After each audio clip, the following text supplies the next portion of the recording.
നമസ്കാരം. മനസ്സിന് സന്തോഷം നൽകുന്ന ശുഭപ്രതീക്ഷകൾ ഉണർത്തുന്ന കൊച്ചു കൊച്ചു വിശേഷങ്ങളുമായി ഒരിത്തിരി നേരം.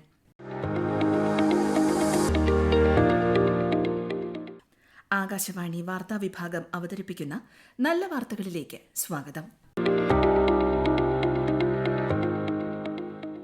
മനുഷ്യനെ ബഹിരാകാശത്തെത്തിക്കാനുള്ള ഇന്ത്യയുടെ അഭിമാന ദൌത്യം ഗഗൻയാനിൽ മലയാളി സാന്നിധ്യം.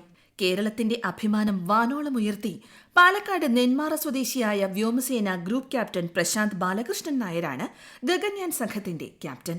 അടുത്ത വർഷം അവസാനത്തോടെയാണ് ഇന്ത്യ ബഹിരാകാശ യാത്രാ പദ്ധതി നടപ്പാക്കാൻ ഉദ്ദേശിക്കുന്നത്.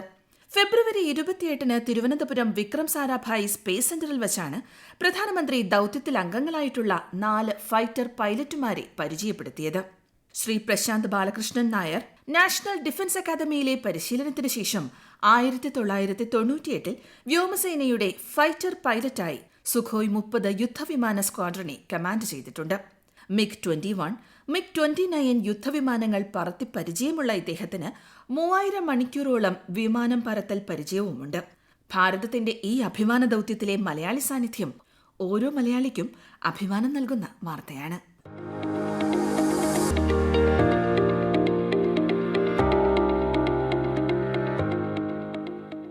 ആരുടെയും സഹായമില്ലാതെ സ്വന്തം അധ്വാനത്താൽ സ്വയം പര്യാപ്തമായി ജീവിക്കാൻ ആഗ്രഹിക്കാത്തവർ ആരാണുള്ളത്? എന്നാൽ പലതരം ജീവിത സാഹചര്യങ്ങൾ കൊണ്ട് ബുദ്ധിമുട്ടുന്ന നിരവധി പേർ നമുക്ക് ചുറ്റുമുണ്ട്. എന്നാൽ പ്രതികൂല സാഹചര്യങ്ങളെ അതിജീവിച്ച് സ്വന്തം അധ്വാനത്താൽ സ്വയം പര്യാപ്തതയിലേക്ക് എത്തിച്ചേരാനുള്ള ഒരു കൂട്ടം കുട്ടികളുടെ ശ്രമത്തിന്റെ കഥയാണ് നല്ല വാർത്തയിൽ ഇനി. സംസ്ഥാന വനിതാ ശിശുവികസന വകുപ്പിന്റെ നിർഭയ സെല്ലിനു കീഴിൽ പ്രവർത്തിക്കുന്ന ലൈംഗികാതിക്രമ അതിജീവിതരായ കുട്ടികൾക്കു വേണ്ടിയുള്ള ജീവിത നൈപുണ്യ പരിശീലനം നൽകുന്ന ഹോമിലെ 16-നും 18-നും ഇടയിൽ പ്രായമുള്ള കുട്ടികൾ ഒരു സംരംഭത്തിന് തുടക്കം കുറിച്ചു. വ്യത്യസ്ത മേഖലകളിൽ തൊഴിൽ നൈപുണ്യ പരിശീലനങ്ങൾ നേടുന്ന ഈ സ്ഥാപനത്തിലെ കുട്ടികൾ നിർമ്മിക്കുന്ന ഉൽപ്പന്നങ്ങൾ ഉയരെ എന്ന ബ്രാൻഡ് നെയിമിൽ വിപണിയിലെത്തുകയാണ്. ബ്രാൻഡ് നെയിമും ലോഗോയും വനിതാ ശിശുവികസന വകുപ്പ് മന്ത്രി വീണ ജോർജ് പ്രകാശനം ചെയ്തു. Nirbhaya cell state coordinator Srila Menon. വനിതാ ശിശുവികസന വകുപ്പ് നിർഭയ സെല്ലിന് കീഴിൽ വിവിധങ്ങളായ ഹോമുകൾ പ്രവർത്തിക്കുന്നുണ്ട്. കുട്ടികളുടെ അഭിരുചിക്ക് അനുസരിച്ചിട്ടാണ് കുട്ടികളെ പ്രസ്തുത ഹോമിലേക്ക് പ്രവേശിപ്പിക്കുന്നത്. ലൈംഗികാതിക്രമ അതിജീവിതകളായ ഈ കുട്ടികൾക്ക് വിദ്യാഭ്യാസം, തൊഴിലധിഷ്ഠിത വിദ്യാഭ്യാസം, തൊഴിൽ പരിശീലനം എന്നിവ അവരുടെ അഭിരുചിക്ക് അനുസരിച്ച് നൽകി വരുന്നു. എല്ലാ കുട്ടികൾക്കും സാധാരണ പഠന പ്രക്രിയയിലൂടെ പോകാൻ സാധിക്കാറില്ല. അങ്ങനെയുള്ള കുട്ടികളെ തിരഞ്ഞെടുത്ത് അവർക്ക് തൊഴിൽ പരിശീലനം നൽകുകയും ആ പരിശീലനത്തിലൂടെ അവരെ സമൂഹത്തിലേക്ക് പുനരേകീകരിക്കുവാനുള്ള പരിശ്രമത്തിന്റെ മുന്നോടിയായിട്ടാണ് 2020-ൽ തേജോമയ ഹോം സ്ഥാപിതമായത്. സമൂഹത്തിലേക്ക് ഒരു പുനരേകീകരണം നടത്തുന്ന സമയത്ത് അവർക്ക് വേണ്ടി ഒരു കോർപ്പസ് ഫണ്ട് ഉണ്ടാക്കുന്നതിലേക്ക് വേണ്ടി അവിടെ ഉണ്ടാക്കുന്ന ഉൽപ്പന്നങ്ങൾ നമുക്ക് വിൽപ്പന നടത്തേണ്ടതുണ്ട്. അവർ വളരെ ഭംഗിയുള്ളതും മികവേറിയതുമായ ഉൽപ്പന്നങ്ങളാണ് അവിടെ ഉണ്ടാക്കുന്നത്. അതിന് ഒരു പ്രത്യേക ബ്രാൻഡിംഗ് നൽകി. ബ്രാൻഡിന്റെ പേര് ഉയരെ എന്നുള്ളതാണ്. റെഡിമെയ്ഡ് വസ്ത്രങ്ങൾ, ബാഗുകൾ, കരകൗശല വസ്തുക്കൾ, ആഹാര സാധനങ്ങൾ തുടങ്ങിയവ ഇവിടുത്തെ കുട്ടികൾ നിർമ്മിച്ച് വിപണിയിലെത്തിക്കുന്നു. ജീവിതത്തിൽ നേരിടേണ്ടി വന്ന തിക്താനുഭവങ്ങളെ സധൈര്യം നേരിട്ട് മുന്നോട്ടു പോകാനുള്ള ഈ കുട്ടികളുടെ നിശ്ചയദാർഢ്യത്തെ അംഗീകരിക്കേണ്ടത് തന്നെയാണ്.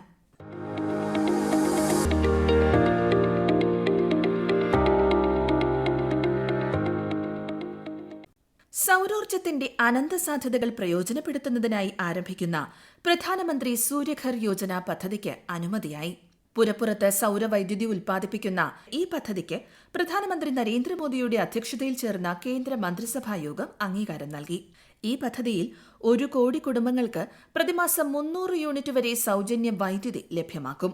1 മെഗാവാട്ടിന് 30,000 രൂപയും 2 മെഗാവാട്ടിന് 60,000 രൂപയും 3 മെഗാവാട്ടിന് 78,000 രൂപയും സബ്സിഡി നൽകുന്നതാണ് പദ്ധതി.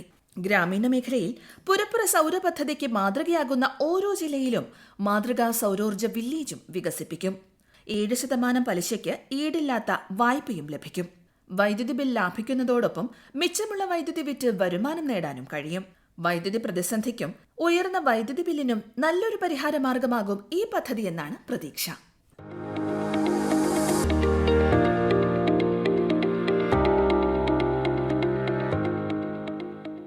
അവയവദാനം മഹാദാനം എന്നാണ് പറയാറ്.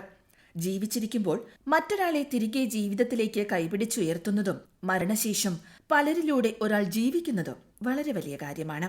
ഇത്തരമൊരു നല്ല കാര്യത്തിന് മുന്നിട്ടിറങ്ങിയിരിക്കുകയാണ് കോഴിക്കോട് കോട്ടൂർ ഗ്രാമപഞ്ചായത്തിലെ കുടുംബശ്രീ CDS സംഘം.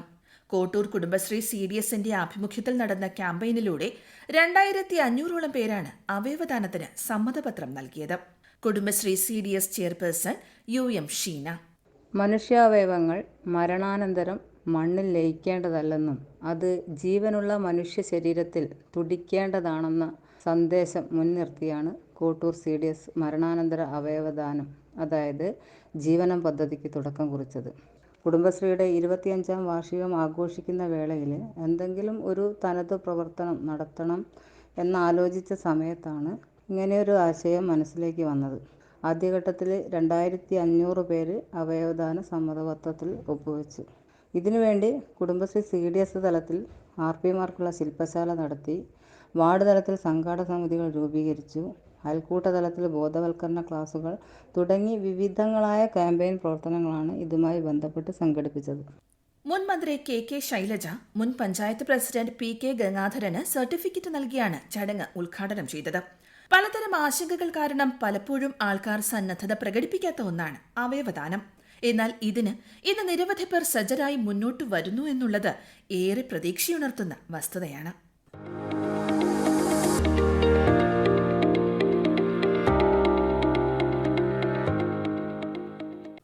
പ്ലാസ്റ്റിക് ഉയർത്തുന്ന സാമൂഹിക പ്രത്യാഘാതങ്ങളെക്കുറിച്ച് എല്ലാവർക്കും അറിയാം. ഇതിന്റെ ഉപയോഗങ്ങൾ പരമാവധി കുറയ്ക്കാനുള്ള ശ്രമങ്ങൾ ലോകം മുഴുവൻ നടക്കുന്നുണ്ട്.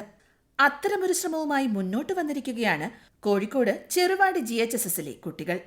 സ്കൂൾ NSSന്റെ നേതൃത്വത്തിൽ 1000-ലേറെ പേപ്പർ ബാഗുകൾ നിർമ്മിച്ച് കൊടിയത്തൂർ പഞ്ചായത്തിലെ വിവിധ കടകളിൽ സൗജന്യമായി വിതരണം ചെയ്യുകയാണ് ഈ കുട്ടികൾ.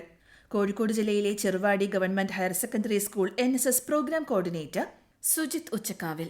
2023 ജൂൺ 5 ലോക പരിസ്ഥിതി ദിനത്തിന്റെ സന്ദേശം ബീറ്റ് പ്ലാസ്റ്റിക് പൊല്യൂഷൻ എന്നായിരുന്നു.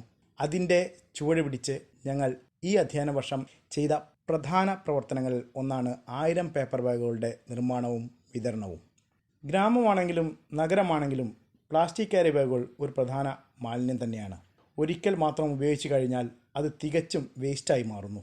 ഈ പ്രശ്നത്തിനുള്ള ഒരേ ഒരു പരിഹാരം പേപ്പർ ക്യാരി ബാഗുകളോ തുണിസഞ്ചികളോ ഉപയോഗിക്കുക എന്നത് മാത്രമാണ് എന്ന ചിന്തയിൽ നിന്നാണ് 1000 പേപ്പർ ബാഗുകൾ ഉണ്ടാക്കുക എന്ന ആശയത്തിലേക്ക് ഞങ്ങൾ എത്തുന്നത്. കുട്ടികൾ ഏറെ ഉത്സാഹത്തോടു കൂടിയാണ് എല്ലാ പ്രവർത്തനങ്ങളും ഏറ്റെടുത്ത് നടത്തിയിരിക്കുന്നത്. ജൂലൈ മാസത്തിൽ NSS വിദ്യാർത്ഥികൾക്ക് വിവിധ തരത്തിലുള്ള പേപ്പർ ബാഗുകൾ നിർമ്മിക്കുന്നതിൽ പരിശീലനം നൽകിയിരുന്നു. ഇതിനെ തുടർന്നാണ് ഇവിടുത്തെ കുട്ടികൾ ചാർട്ട് പേപ്പർ ഉപയോഗിച്ചും സ്കൂളിലേക്ക് നൽകുന്ന പത്രം ഉപയോഗിച്ചും 1000-ലേറെ ബാഗുകൾ നിർമ്മിച്ച് വിതരണം ചെയ്യാൻ ഒരുങ്ങിയത്. സാമൂഹിക പ്രതിബദ്ധതയുടെ പുതിയ നല്ല മാതൃകകളാണ് ഈ കുട്ടികൾ.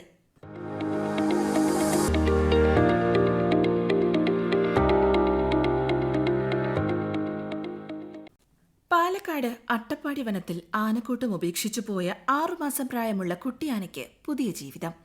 ഒക്ടോബർ 27 കണ്ടെത്തിയ ആനക്കുട്ടിയെ കാട്ടാനക്കൂട്ടം തിരികെ കൂട്ടാനെത്തുമെന്ന് പ്രതീക്ഷിച്ച് ഒരാഴ്ചയോളം വനത്തിൽ തന്നെ നിലനിർത്തിയിരുന്നെങ്കിലും ആരോഗ്യസ്ഥിതി വഷളായതിനെ തുടർന്നോ മറ്റു വന്യമൃഗങ്ങൾ ആക്രമിച്ചാലോ എന്ന ഭീതിയിലും പിന്നീട് വെറ്റിനറി ഡോക്ടറിന്റെ നിർദ്ദേശപ്രകാരം അടുത്തുള്ള ആനത്താവളത്തിലേക്ക് മാറ്റുകയായിരുന്നു. ജനിച്ച് ആഴ്ചകൾക്കുള്ളിൽ തന്നെ അമ്മയെ നഷ്ടപ്പെട്ട കൺമണി എന്ന ഈ ആനക്കുട്ടി ഇപ്പോൾ മുറിവുകളൊക്കെ ഉണങ്ങി ആരോഗ്യസ്ഥിതി വീണ്ടെടുത്ത് വരികയാണ്. കാട്ടുമൃഗങ്ങളും മനുഷ്യനും തമ്മിലുള്ള സംഘർഷങ്ങൾ ഒന്നും അറിയാതെ കൺമണി ഇപ്പോൾ സന്തുഷ്ടയും സുരക്ഷിതയും ആരോഗ്യവതിയുമാണ് ഈ ആനത്താവളത്തിൽ.